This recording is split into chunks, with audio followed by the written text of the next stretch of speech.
Hello friends, આજે આપણે chapter number 4 સમતલમાં ગતિ, જેમાં આપણે આગળ જે મુદ્દાઓ ભણી ચૂકેલા છીએ, દ્વિપરિમાણમાં વેગ, દ્વિપરિમાણમાં પ્રવેગ, દ્વિપરિમાણમાં સ્થાન અને સ્થાનાંતર, આ બધા જે મુદ્દાઓ આપણે આગળ સ્ટડી કરી ચૂકેલા છીએ એના વિશેના આપણે કેટલાક એક્ઝામ્પલ ગણવાનો પ્રયત્ન કરીશું. એમાં પહેલો છે સ્વાધ્યાયનો દાખલા નંબર 4.20. રકમ આ પ્રમાણે છે કે એક કણનું સ્થાન સદિશ r બરાબર 3t i caret minus 2t square j caret plus 4k caret વડે અપાય છે, મીટર વડે અપાય છે. તો નંબર 1, કણના વેગ અને પ્રવેગના સૂત્રો મેળવો તથા નંબર 2, t બરાબર 2 સેકન્ડ સમય કણના વેગનું મૂલ્ય અને દિશા મેળવો. તો સૌથી પહેલાં એ નંબરનો મુદ્દો જુઓ કે કણના વેગ અને પ્રવેગના સૂત્રો મેળવવા છે.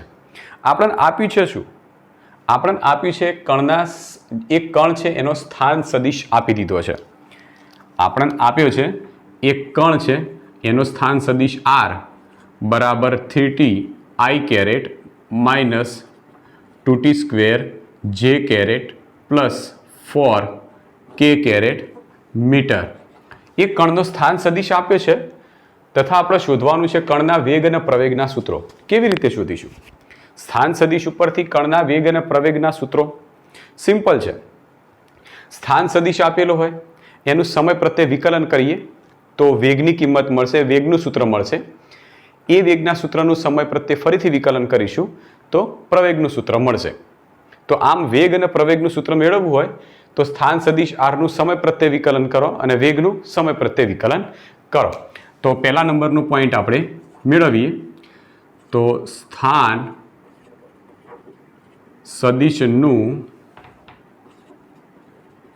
સમય t પ્રત્યે વિકલન કરતા, ચલો સમય t પ્રત્યે વિકલન કરીએ તો dr બાય dt, આને તમે વેગ કહેશો, બરાબર d by dt 3t i caret minus 2t square j caret plus 4k caret. બરાબર, આરની જે કિંમત આપી હતી એ મૂકી દીધી. હવે વિકલન તમે બધા પદનું અલગ અલગ પણ કરી શકો અને જો તમને સીધું ફાવતું હોય તો સીધું કરી શકો. આપણે બધા પદનું અલગ અલગ કરીએ તો d by dt 3t i caret,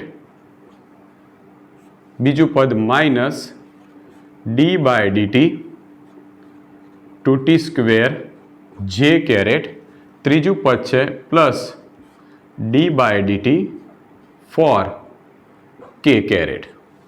હવે યાદ રાખજો, આપણે સમય પ્રત્યેનું વિકલન કરીએ છીએ તો જો પદની અંદર સમયવાળું વિધેય આવતું હોય, સમયવાળું પદ આવતું હોય તો આપણે એનું વિકલન કરીશું સમયવાળા પદનું, અને જો સમયવાળું t વાળું કોઈ પદ નહીં આવતું હોય તો એનું વિકલન થશે 0. તો આની અંદર વિકલન કરીએ તો અહીંયા આગળ 3t સ્ક્વેર મતલબ t આવે છે અને t પ્રત્યે વિકલન કરીએ છીએ તો આ પદનું વિકલન થશે. ઓકે, તો શરૂઆતમાં tની સાથે જે પણ ગુણાયેલું હોય અચળ તરીકે આપણે બહાર લઈ લઈશું. ક્લિયર? હવે વધશે i કેરેટ, તો એમના એમ જ લઈ લઈએ i કેરેટ. ઓકે, હવે વધશે શું? dt અપોન dt, અને dt અપોન dt નું થાય 1, તો જવાબ મળશે 3i. માઇનસ બીજા પદ માટે કરીએ તો t સ્ક્વેર, અહીંયા t વાળું પદ આવે છે, t પ્રત્યે વિકલન કરો છો માટે વિકલન થશે. એની આગળ 2 ગુણાયેલા છે એમને એમ બહાર લઈ લઉં. હવે વધ્યું શું? d by dt t square વધ્યા. i જે નક્કી તો દિશા છે તો એનું વિકલન ના થાય તો એમને મૂકી દેવું પડે. ટી સ્ક્વેરનું શું થશે? તો જે ઘાત હોય ઘાત આગળ, ટી એમના એમ, અને ઉપર એક ઘાત ઓછી તો 2 માઇનસ 1 એટલે 1 ઘાત, તો જવાબ શું મળ્યો? 2t. તો ટી સ્ક્વેરનું શું થયું? 2t ઇન્ટુ જે કેરેટ એમના એમ પ્લસ અહીંયા જો 4k છે, નીચે ટી પ્રત્યે કરો છો, ઉપર ટી વાળું પદ નથી માટે આનું વિકલન થશે 0. Therefore v બરાબર 3i caret minus 4t j caret.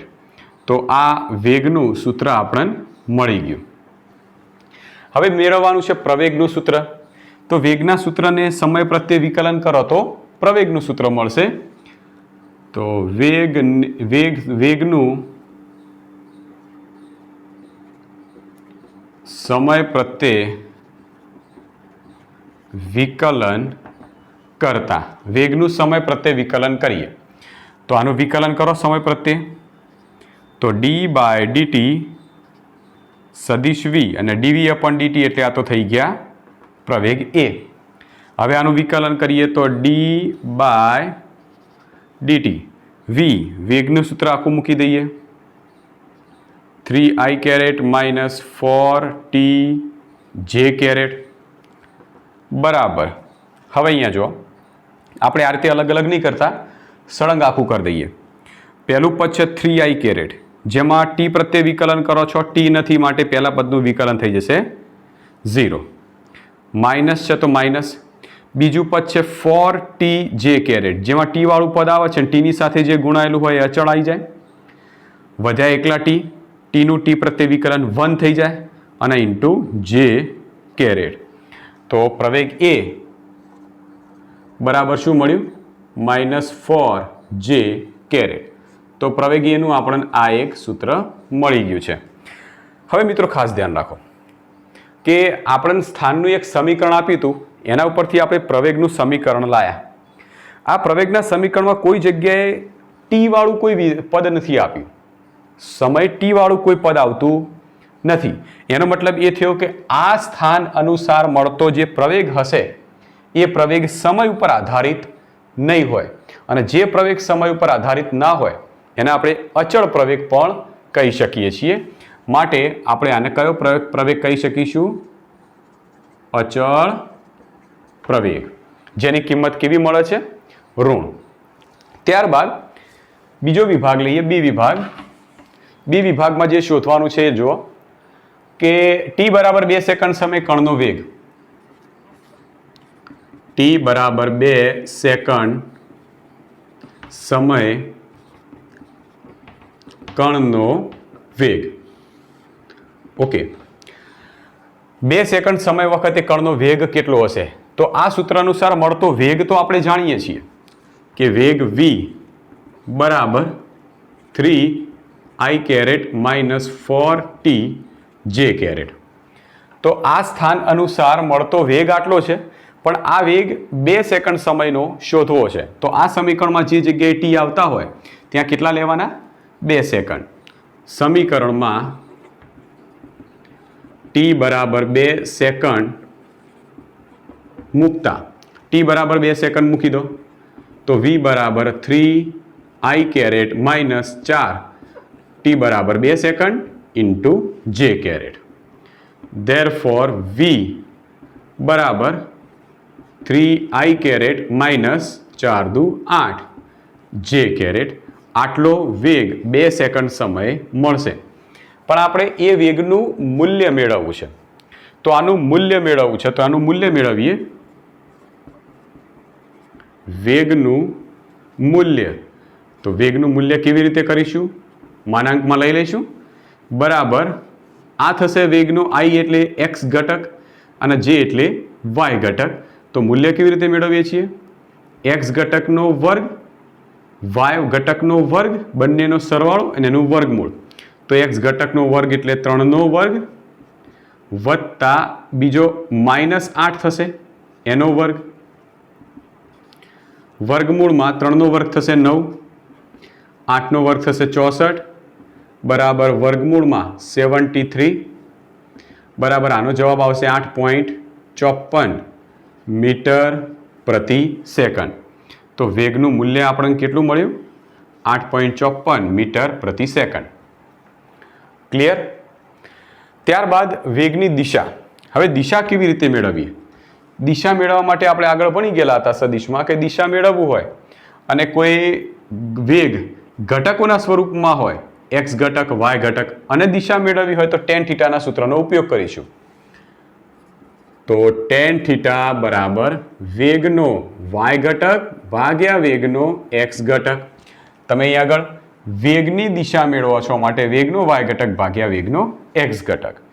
ચલો આના અંદર વેગનો y ઘટક છે -8 વેગનો એક્સ ઘટક છે 3, તો આનો તમે જવાબ એટલે ખૂણો થીટા મેળવશો તો તમને જવાબ મળશે લગભગ 70 ડિગ્રી. થીટા બરાબર 70 ડિગ્રી જેટલો તમને જવાબ મળશે. ક્લિયર? ઓકે. તો આ પ્રમાણે આપણે વેગ અને પ્રવેગ જે ઘટકોના સ્વરૂપમાં હોય તો એ અનુસાર આપણે આવી રીતે દાખલો ગણી શકીએ છીએ. ત્યારબાદ સેમ આપણે બીજો દાખલો લઈએ. સેમ છે દાખલો બીજો, એ છે ઉદાહરણ 4.4.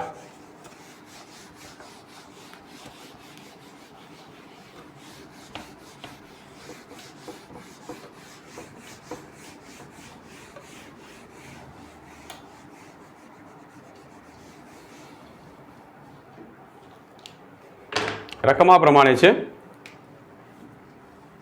ઉદાહરણ નંબર 4.4.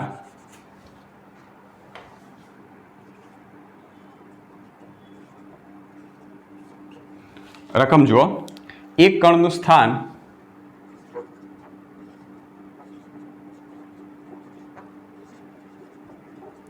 સદિશ r બરાબર 3ti caret plus 2t square j caret, okay હા, plus 5k caret plus 5k caret metre વડે અપાય છે. નંબર એ, કણના વેગ અને પ્રવેગ શોધો, એટલે એમના સમીકરણ મેળવો. બીજો છે t બરાબર 1 સેકન્ડ સમય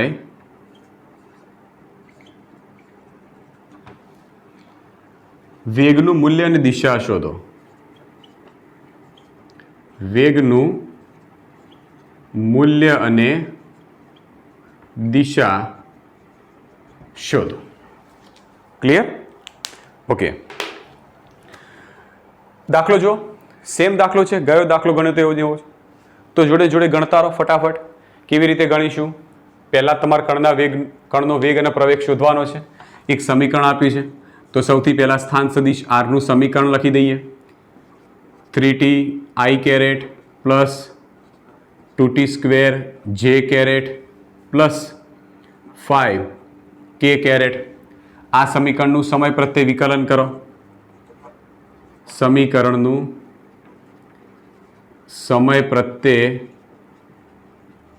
વિકલન કરતા તો મળશે વેગ dr/dt બરાબર d/dt 3ti caret plus 2t square j caret plus 5k caret.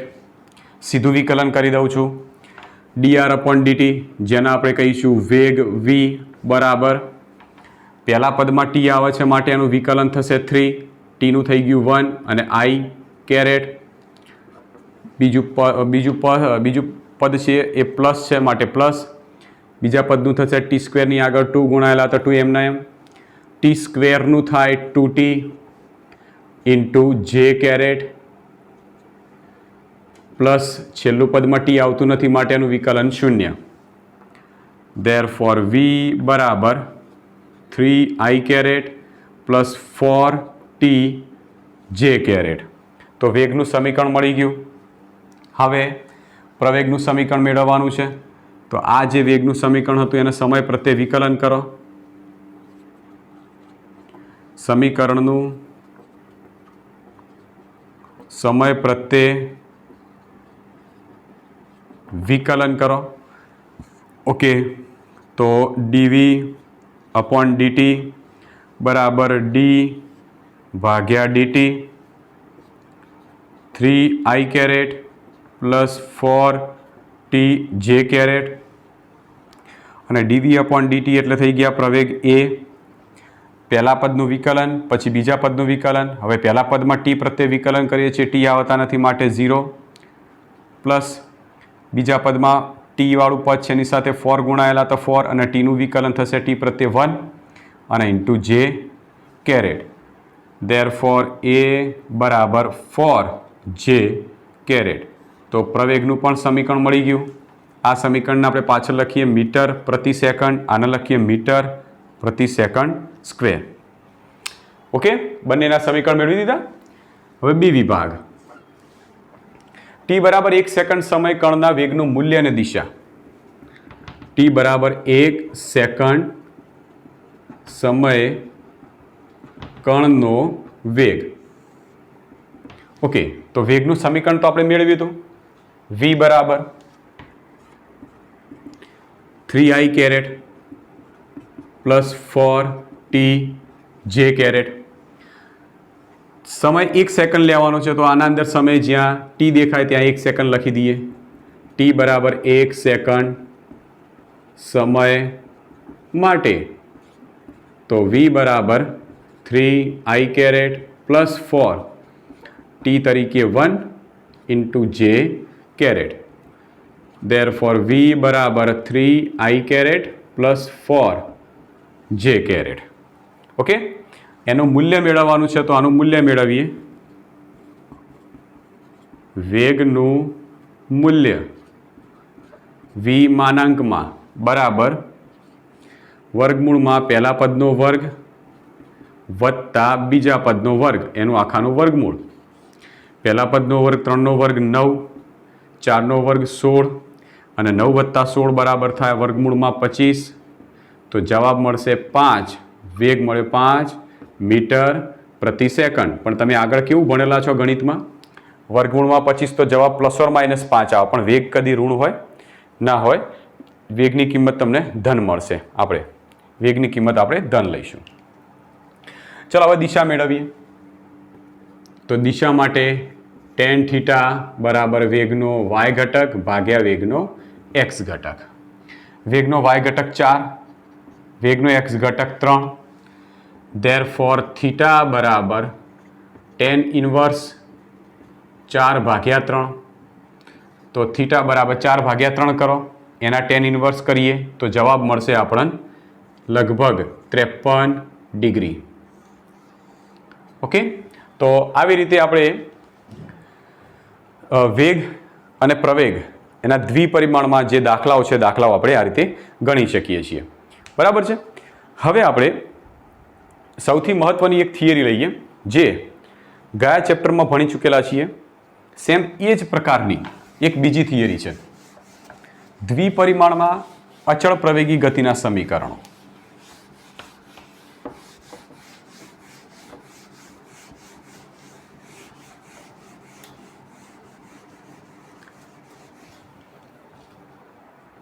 Title આપણે આ રીતે લખીશું કે દ્વિપરિમાણમાં અચળ પ્રવેગી ગતિના સમીકરણો.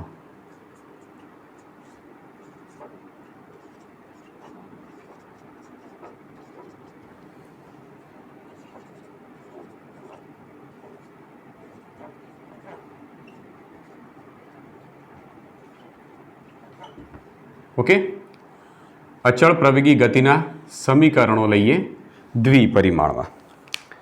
ઓકે, ચાલો. અચળ પ્રવેગી ગતિના સમીકરણો આપણે એક પરિમાણ માટે તો આપણે જોયા હતા, અને એ સમીકરણો આપણે જો મેળવીએ તો આ પ્રમાણે મળ્યા હતા આપણે, કે v બરાબર v0 પ્લસ at એક સમીકરણ હતું. બીજું સમીકરણ હતું d બરાબર v0t પ્લસ 1/2 at સ્ક્વેર. અને ત્રીજું સમીકરણ હતું v square minus v0 square બરાબર 2ad. v square minus v0 square બરાબર 2ad. તો આ સમીકરણો હતા. કોઈ પદાર્થ એક પરિમાણમાં ગતિ કરતો હોય, એટલે કે સુરેખ રસ્તા ઉપર કોઈ પદાર્થ ગતિ કરતો હોય, એના માટે અચળ પ્રવેગી ગતિના સમીકરણો. હવે પદાર્થને આપણે લઈએ દ્વિપરિમાણમાં, એટલે કે કોઈ સમતલમાં જ્યારે કોઈ પદાર્થ ગતિ કરતો હોય, કોઈ કણ ગતિ કરતો હોય, તો એના માટે અચળ પ્રવેગી ગતિના સમીકરણો શું મળશે? ધ્યાન રાખજો, જ્યારે સમતલ અથવા દ્વિપરિમાણ એવા શબ્દનો ઉલ્લેખ થાય ત્યારે સમજી લેવાનું કે જે તે સમીકરણો હશે એ x અને y, આપણે બે જ અક્ષોને ધ્યાનમાં રાખીને દ્વિપરિમાણ ભણ્યા છીએ, x અક્ષ અને y અક્ષ. તો જ્યારે જ્યારે કોઈ પણ સમીકરણ આવશે એના એક્સ અને વાય સ્વરૂપમાં ઘટકોના સ્વરૂપમાં આપણે સમીકરણ મળવું જોઈએ. આ સમીકરણ એક્સ અને વાયના ઘટકોના સ્વરૂપમાં નહોતું. કેમ? કારણ કે પદાર્થ એક જ રસ્તા ઉપર ગતિ કરતો હતો. જ્યારે કોઈ પદાર્થ બે રસ્તાના બનેલા સમતલમાં એટલે કે એક્સ અક્ષ અને વાય અક્ષ થી બનતા સમતલમાં જ્યારે ગતિ કરતો હોય ત્યારે જે સમીકરણ મળશે એ સમીકરણ હંમેશા એક્સ અને વાયના ઘટકોના સ્વરૂપમાં મળશે. તો શરૂ કરીએ દ્વિપરિમાણમાં અચળ પ્રવેગી ગતિના સમીકરણો.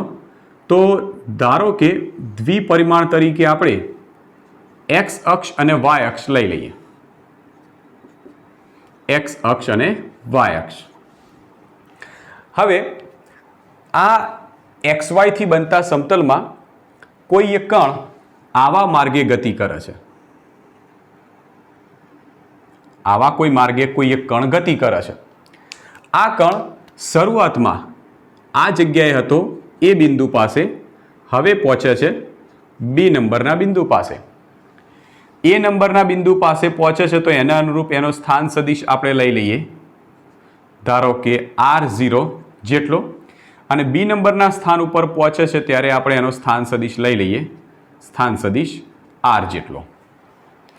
એ નંબરના પાસે જ્યારે કણ હતો એ વખતે સમય લાગતો હતો t બરાબર 0 જેટલો. કણ જ્યારે એ થી બી નંબરના બિંદુ પર પહોંચે છે ત્યારે સમય લાગે છે t બરાબર t જેટલો. ક્લિયર? ઓકે. તો આપણે શું કર્યું કે XY સમતલમાં એક કણની ગતિ દર્શાવી. આ કણ પહેલાં એ નંબરના સ્થાન ઉપર હતો, પછી બી નંબરના સ્થાન ઉપર આવ્યો. એ નંબરના સ્થાન ઉપર t બરાબર 0 સમય હતો ત્યારે એનો સ્થાન સદિશ R0 હતો. બી નંબરના સ્થાન ઉપર આવ્યો ત્યારે t બરાબર t સમય એનો સ્થાન સદિશ R જેટલો હતો. હવે એ અને બી બિંદુને જોડતો જે સદિશ આપણે દોરીશું એ સદિશને આપણે સ્થાનાંતર સદિશ તરીકે ઓળખીએ છીએ, જેને આપણે ડેલ્ટા આર તરીકે ઓળખી શકીએ. જ્યાં ડેલ્ટા આર બરાબર શું? તો ડેલ્ટા આર બરાબર અંતિમ ઓછા પ્રારંભિક, એટલે અંતિમ સ્થાન ઓછા પ્રારંભિક સ્થાન. તો અંતિમ સ્થાન R ઓછા પ્રારંભિક સ્થાન R0. બરાબર. તો આપણે શરૂઆતમાં આપણે આકૃતિમાં દર્શાવ્યું છે કે કોઈ કણ XY સમતલથી બનતા માર્ગમાં કણ ગતિ કરે છે. શરૂઆતમાં એ બિંદુ પાસે છે, પછી બી બિંદુ પાસે છે. ઓકે. તો આ જે ઘટના દરમિયાન કણ જ્યારે શરૂઆતમાં એ બિંદુ પાસે હતો એ વખતે ધારો કે એનો વેગ v0 જેટલો હોય છે, અને બી નંબરના બિંદુ પાસે પહોંચે છે ત્યારે એનો વેગ v જેટલો છે એવું આપણે માની લઈએ. કણ જ્યારે એ નંબરના બિંદુ પાસે હતો ત્યારે એનો વેગ v0 જેટલો, અને બી નંબરના બિંદુ પાસે આવે છે ત્યારે એનો વેગ v જેટલો છે એવું આપણે ધારી લઈએ. તો અહીં આગળ લખીએ કે ધારો કે t બરાબર 0 સમયે કણનો વેગ v0 અને t બરાબર t સમયે કણનો વેગ v છે. બરાબર. એવી આપણે અત્યારે ધારણા કરી લઈએ. તો શરૂઆતમાં t બરાબર 0 સમયે વેગ v0, t બરાબર t સમયે કણનો વેગ v. તો સરેરાશ પ્રવેગ કેટલો થાય?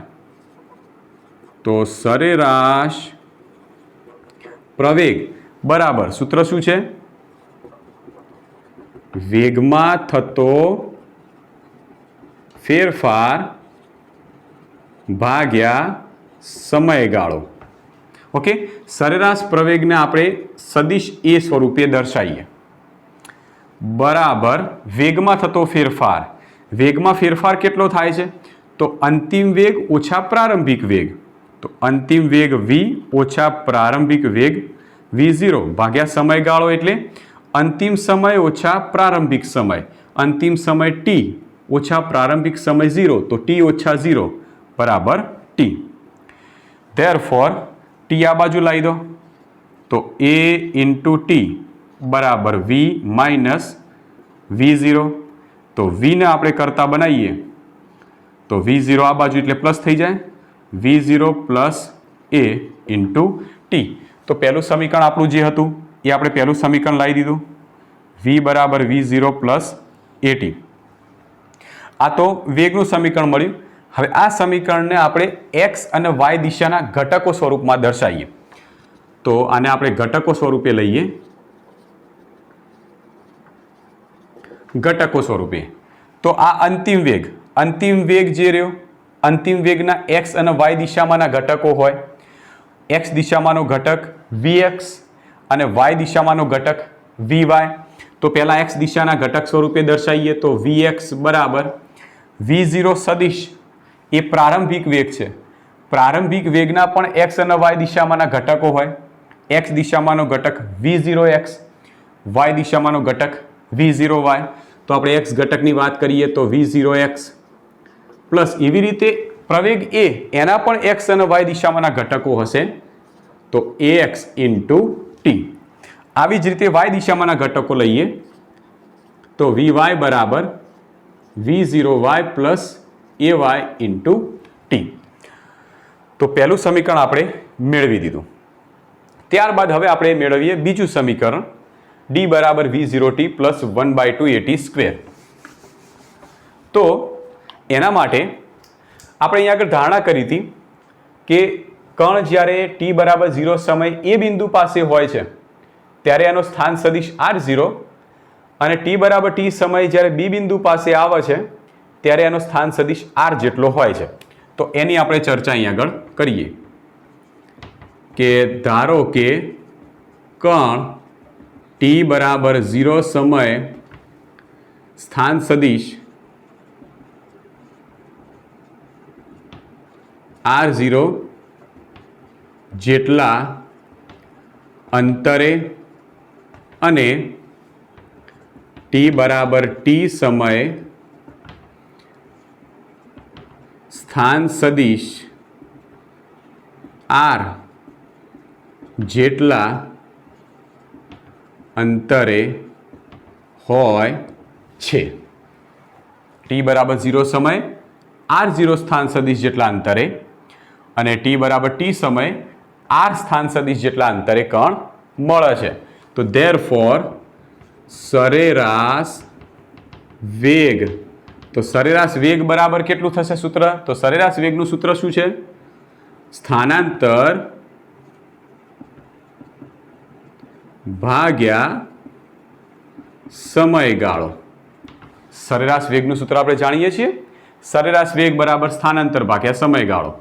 સ્થાનાંતર વેગને આપણે v તરીકે દર્શાવીએ તો v બરાબર સરેરાશ વેગને v સ્વરૂપે દર્શાવીએ તો સ્થાનાંતર, તો a થી b દરમિયાનનું સ્થાનાંતર કેટલું છે?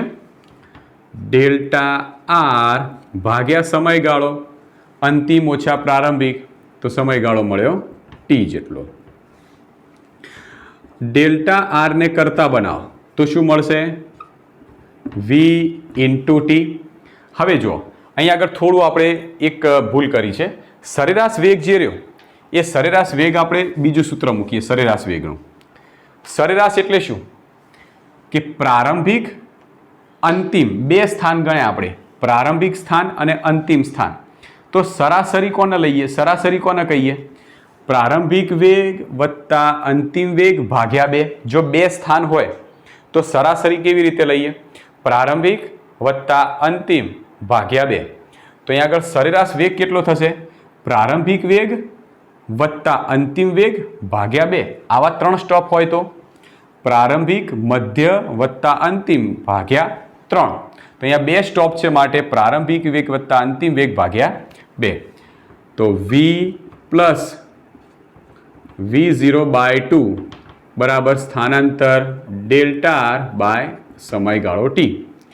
આમાંથી આપણે ડેલ્ટા r ને કરતા બનાવીએ તો v plus v0/2 into t. Okay, આને આપણે જો આપણે આને સમીકરણ 1 કહી દઈએ, પછી બીજું એક આગળ સમીકરણ લઈએ ત્યાં આને સમીકરણ 2 કહી દઈએ. બરાબર, આગળ જરૂર પડશે એટલા માટે. હવે આના અંદર ફેરફાર કરીએ કે ડેલ્ટા r બરાબર v, આ v ની કિંમત અહીંયાથી લઈ લઈએ. આને આપણે સમીકરણ 2 કહીએ તો મેળ પડશે, આને 3 કહીશું. બરાબર, સમીકરણ 2 માંથી વીની જે કિંમત છે એના અંદર મૂકી દો તો V0 plus a t plus V0/2 into t. Therefore delta r બરાબર V0 પ્લસ V0 એટલે 2V0 plus a into T/2 into t. Delta r બરાબર ટીના અંદર ગુણી કાઢો તો બંને પદ સાથે ગુણાશે તો 2V0 into T plus AT²/2. છેદના 2 છે બંને પદ સાથે ભાગાકારમાં લઈ લો તો ડેલ્ટા આર બરાબર આની સાથે ભાગાકારમાં આવશે તો 2 2 કેન્સલ તો વધશે V0 ઇન્ટુ ટી પ્લસ આના સાથે ભાગાકારમાં આવશે તો વધશે 1/2 AT². તો મળી ગયું બીજું સૂત્ર જે હતું એ D બરાબર V0T પ્લસ 1/2 AT², જ્યાં એના આપણે ડીને સ્થાનાંતર કહેતા, જ્યારે અહીંયા સ્થાનાંતર ડેલ્ટા આર છે. હવે ડેલ્ટા આર લખો અથવા તો R માઇનસ R0 પણ લખી શકીએ. તો R માઇનસ R0 બરાબર V0T પ્લસ 1/2 AT². R0 પેલી બાજુ જવા દો તો R બરાબર R0 plus V0T plus 1/2 AT². હવે આ જે સમીકરણ મળ્યું છે એ સમીકરણને પણ ઘટકોના સ્વરૂપમાં લઈ લઈએ. તો આને ઘટકોના સ્વરૂપમાં દર્શાવવું છે. ઓકે,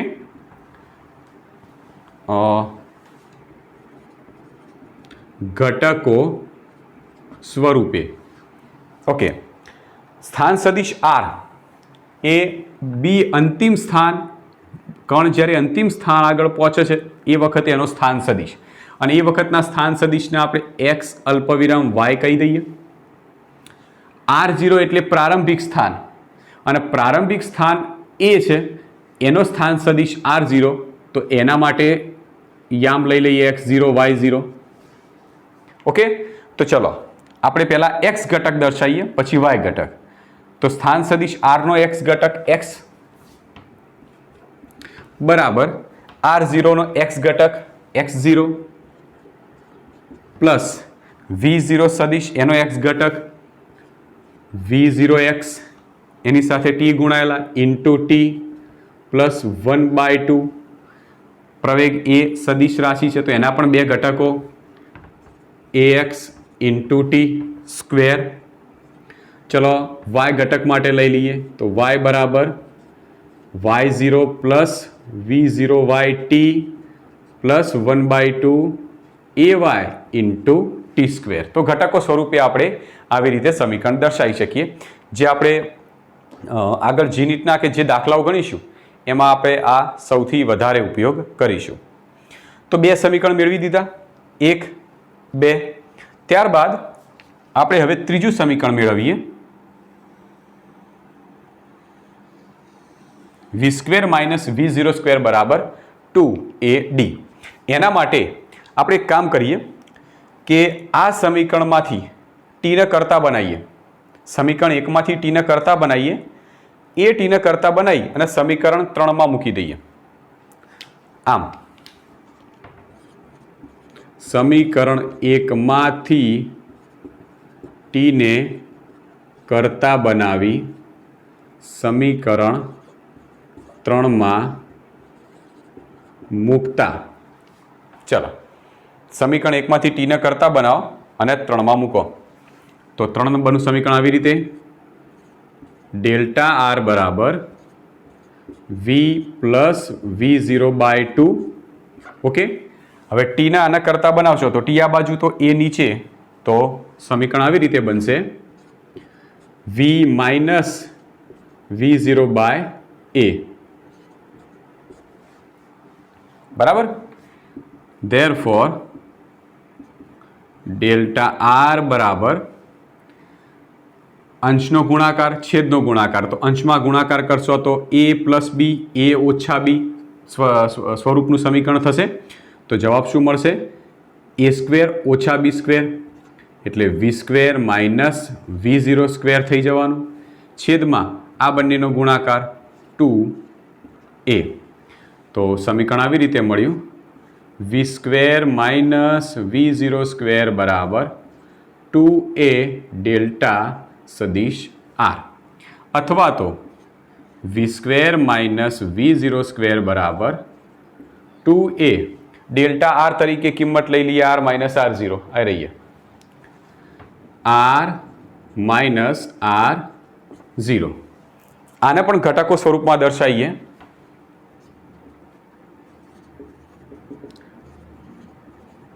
ઘટકો સ્વરૂપે લઈ લઈએ તો પહેલા x ઘટક માટે સમીકરણ બનાવીએ.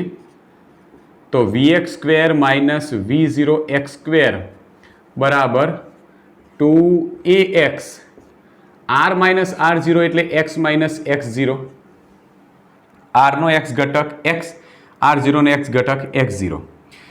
y ઘટક માટે દર્શાવીએ તો vy સ્ક્વેર ઓછા V0y સ્ક્વેર બરાબર 2ay, y માઇનસ y0. બરાબર. તો ઘટકો સ્વરૂપે આપણે સમીકરણને આવી રીતે દર્શાવી શકીએ.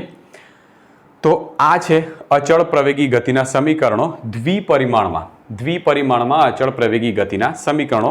મોસ્ટ આઈએમપી થિયરી છે. આ થિયરી આપણે આઈએમપીમાં લઈ લઈશું. ક્લિયર? ઓકે. તો સમજી તૈયાર કરવાની છે. કેવી રીતે? એકદમ ઇઝી છે. આકૃતિ તમને આવડી ગયા પછી t બરાબર 0 સમય કણનો વેગ આટલો, t બરાબર t સમય કણનો વેગ આટલો, વેગ મળી ગયા તો વેગ ઉપરથી સીધો પ્રવેગ લઈ પ્રવેગનું સૂત્ર મળી ગયું, એટલે મતલબ વેગનું પહેલું સમીકરણ મળી ગયું. ત્યારબાદ t બરાબર 0 સમય સ્થાન સદિશ આટલો, t બરાબર t સમય સ્થાન સદિશ આટલો, તો સ્થાન સદિશ ઉપરથી વેગ લઈ લો અને એના ઉપરથી બીજું સમીકરણ મેળવી પછી આ બે સમીકરણનો ઉપયોગ કરીને ત્રીજું સમીકરણ બનાવી શકીએ. બરાબર છે. થોડી પ્રેક્ટિસ કરશો એટલે આપણને ઇઝી એકદમ પડી જશે.